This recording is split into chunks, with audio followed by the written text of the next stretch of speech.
Secretary خارجہ کی press briefing, کہا پاکستان میں سفارتی عملے کی تعداد میں کمی کی جائے گی۔ اسلام آباد میں بھارتی ہائی کمیشن سے فوجی مشیروں کو واپس بلایا جائے گا۔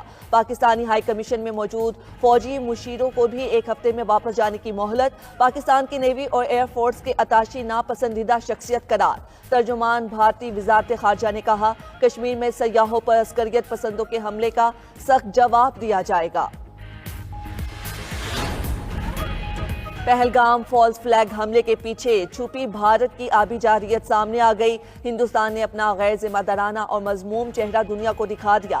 فالز فلیگ آپریشن کے 24 گھنٹے کے اندر سنتاس معاہدے کو غیر قانونی طور پر یک طرفہ معطل کر دیا۔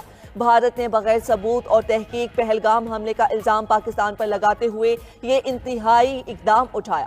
ذرائع کا کہنا ہے بھارت سنتاس معاہدے کو قانونی طور پر یک طرفہ ختم نہیں کر سکتا۔ معاہدے کی شق نمبر 12(4) کے تحت یہ معاہدہ دونوں ممالک کے اتفاق کے بغیر ختم نہیں ہو سکتا۔ معاہدے کے ضامن میں عالمی بینک بھی شامل ہے۔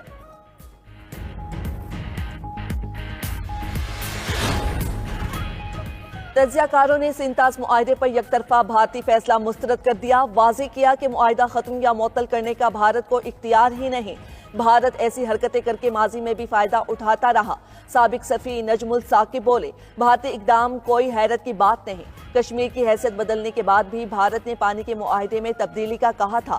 ظفر ہلالی نے کہا، معاہدہ معطل کرنے سے بھارت کو مقاصد کے حصول کے لیے وقت ملے گا۔ بھارت پہلے بھی اپنے فائدے کے لیے ایسی حرکتیں کر چکا۔ سابق سفیر مسعود خالد نے معاہدہ معطل کرنا پاکستان کے خلاف پانی کی جنگ چھیڑنے کے مترادف قرار دے دیا۔ سابق سفیر ضمیر اکرم نے کہا، بھارت پہلگام حملے کے ذریعے پاکستان کو بدنام کرنا چاہتا ہے۔ پاکستان کو پیچھے نہیں ہٹنا چاہیے۔ تجزیہ کاروں کا کہنا تھا کہ دہشت گردی بھارتی فوج کی نااہلی ہے، پاکستان کا قصور نہیں۔ داخلی کمزوریوں کا الزام پاکستان پر لگانا درست نہیں۔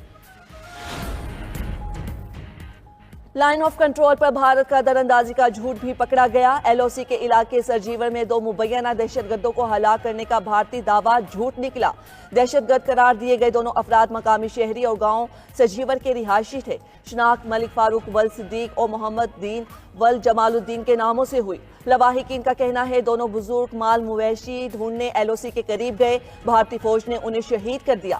جاری تصاویر نے بھی مودی سرکار کے جھوٹ کا بھانڈا پھوڑ دیا۔ پہاڑوں کے راستے آنے والے در انداز کے کپڑے اور جوتے بالکل صاف، ہتھیار پر بھی مٹی یا خون کا کوئی نشان نہیں۔ دوسری لاش کے پاس بھی کسی قسم کا لوڈ بیریئر یا گولہ بارود موجود نہیں۔ مقامی افراد نے بھی مارے جانے والوں کو پرامن شہری قرار دیا۔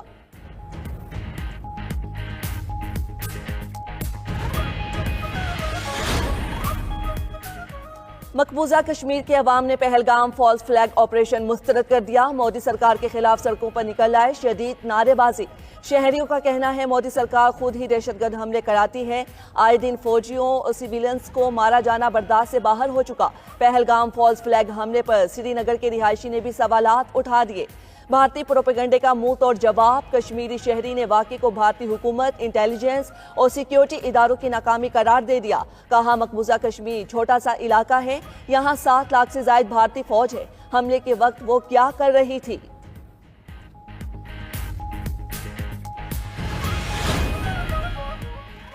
حر جماعت افواج پاکستان کے شانہ بشانہ رہیں، پیر پگارا کا حکم۔ حروں کے روحانی پیشوا پیر صاحب پگارا کہتے ہیں، مادر وطن کا دفاع ہمارے لیے ہر چیز پر مقدم ہے۔ کسی بھی نازک موقع پر پوری قوم اور حر جماعت اپنی مسلح افواج کے ساتھ ہے۔ یہ وقت سیاست کا نہیں، پاکستان کے تحفظ اور دفاع کے بارے میں سوچنے کا ہے۔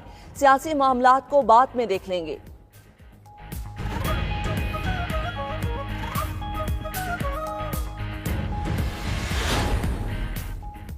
زراعت، آئی ٹی اور مائنز اور منرلز کے شعبے عالمی ترقی کے محور ہیں۔ وزیر خزانہ محمد اورنگزیب کا میناپ ریجن کے وزرائے خزانہ اور گورنرز کے اجلاس سے خطاب۔ عالمی تجارتی تقسیم کے تناظر میں علاقائی تجارتی راہداریوں کی اہمیت پر زور دیا۔ محمد اورنگزیب نے کہا، فچ کی جانب سے پاکستان کی کریڈٹ ریٹنگ میں بہتری حکومتی اصلاحات پر عالمی اعتماد کی عکاسی ہے۔ وزیر خزانہ کی سعودی عرب اور چینی ہم منصب سے بھی ملاقات۔ آئی ایم ایف پروگرام میں معاونت پر دونوں ممالک کا شکریہ ادا کیا۔ پاکستان میں سعودی سرمایہ کاری کا خیر مقدم۔ پانڈا بانڈ کے اجرا کے لیے